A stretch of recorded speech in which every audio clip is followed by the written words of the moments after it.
ہم تھے ایک میڈیکل یونیورسٹی کے اندر، ڈاکٹروں سے خطاب تھا، خطاب کے بعد سوال جواب کا دورانیہ تھا۔ سوالات میں ایک سوال یہ آیا کہ آپ ماتم کرتے ہیں، آپ اپنے بدن کو تکلیف میں ڈالتے ہیں، یہ اللہ کی امانت ہے اور اللہ کی چیز میں دخل دینا جائز نہیں ہے، اللہ کی دی ہوئی امانت میں رکھنا ڈالنا جائز نہیں ہے۔ میں نے کہا آپ ڈاکٹر ہیں؟ کہنے لگے جی ڈاکٹر ہوں۔ میں نے کہا کیا شعبہ ہے آپ کا؟ میڈیکل میں کون سے شعبے کے آپ ڈاکٹر ہیں؟ جنرل فزیشین ہیں، مثال کے طور پر آپ جو ہے وہ میڈیسن کے ڈاکٹر ہیں۔ آپ کون ہیں؟ کہنے لگا میں سرجن ہوں، سرجری سے میرا تعلق ہے۔ تو میں نے کہا صاحب میرا کام آسان ہو گیا، میرا جواب آسان ہو گیا، میں اپنے بدن کو تکلیف پہنچاؤں یہ تو آپ کے نزدیک جائز نہیں ہے، آپ جو سب لوگوں کے بدنوں کو کاٹ دیتے ہیں، جس کا چاہو سینہ چاک کر دو، جس کا چاہو ہاتھ کاٹ دو، جس کو چاہو چاہاں سے چیرا لگا دو، جی ہم اپنے بدن کو تو تکلیف نہیں پہنچا سکتے، یہ تو قرآن آپ کے مطابق کہ بدن کو تکلیف پہنچانا جائز نہیں ہے، تو آپ دوسروں کے بدنوں کو تکلیف کیوں پہنچاتے ہیں؟ تو آپ کا جو جواب آئے گا نا وہی عزاداری کا جواب، آپ کا جواب آئے گا بڑے مقصد کی خاطر، دوسرے کو زندگی دینے کی خاطر وقتی تکلیف میں مبتلا کرو تاکہ دائمی سکون ملے۔ صلوات پڑھ لیں محمد و آل محمد۔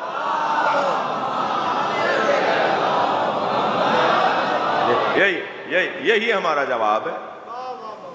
ہم جب ماتم کرتے ہیں، ہم جب یہ مجلس کرتے ہیں، ہم جب اپنے آپ کو تکلیف دیتے ہیں تو اس کا بڑا مقصد یہ ہے کہ تمام خوبیوں کا مجموعہ حسین سب کی توجہ ان کی طرف کروا دیں تاکہ لوگوں کو ہدایت نصیب ہو جائے۔ پھر یاد رہے پروردگار عالم نے مظلوم کے پیچھے کھڑا ہونا اور مظلوم کی حمایت میں آواز اٹھانے کو واجب لازم قرار دیا ہے۔ لا يحب اللہ الجہر بالسوء من القول الا من ظلم۔ اللہ اونچی آواز میں کسی ناگوار بات جسے کوئی پسند نہ کرتا ہو یا جو کسی کو برا لگتا ہو، ایسی کوئی بات جو کسی کو بری لگتی ہو وہ اللہ کو پسند نہیں ہے۔ الا من ظلم، مگر جس پر ظلم ہوا ہے وہ اونچی آواز میں بات کرے، چاہے کسی کو ناگوار گزرے، اللہ کو پسند ہے، اللہ پسند کرتا ہے۔ ہلاکت بغیر مقصد کے کام میں اپنے آپ کو ضائع کر دینا ہے۔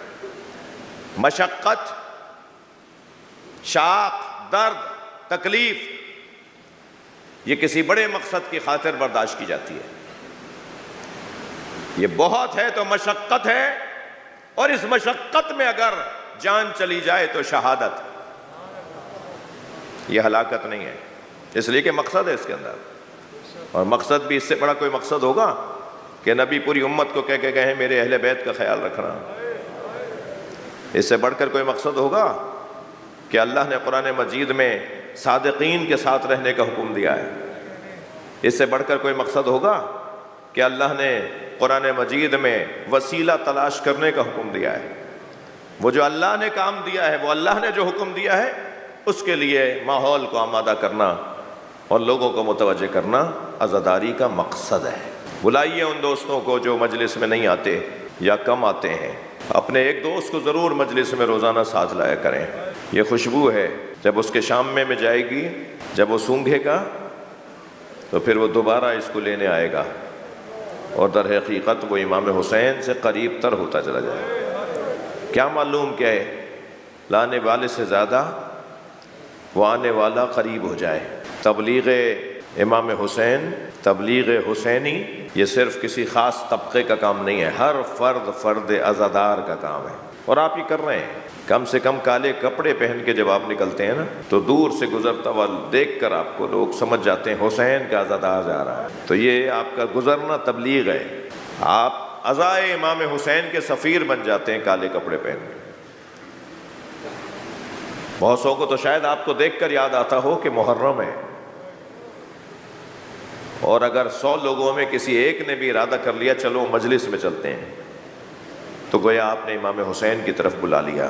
میں ان بچوں جوانوں سے کہوں گا جو مجلس میں آئے اس کا خیال رہے اسے دھکا نہ لگ جائے، اس کو کوئی کوہنی نہ چبھ جائے۔ یہ ذکر امام حسین کا مہمان ہے، اس مجلس میں ہر آنے والا محترم ہے۔ برابر کا ہال ماشاءاللہ غازی عباس ٹرسٹ کے تمام دوستوں نے محنت کر کے بہت حد تک مکمل کر لیا ہے، فنیشنگ رہ گئی ہے۔ میری بہنیں بیٹھی بھی ہیں وہاں، ایک بڑی تعداد میں خواتین وہاں بیٹھی ہیں۔ میں ان سے کہوں گا خیال رہے کسی کو کوہنی نہ لگ جائے، اس لیے کہ ایک دادی اپنی پوتی کے ساتھ آتی ہے، اور جب آپ روتے ہیں نا تو وہ پوتی دادی سے کہتی ہے دادی ایسے کیوں رو رہے ہیں؟ تو دادی کہتی ہیں بیٹا یہ تمہارے بابا حسین پہ رو رہے ہیں۔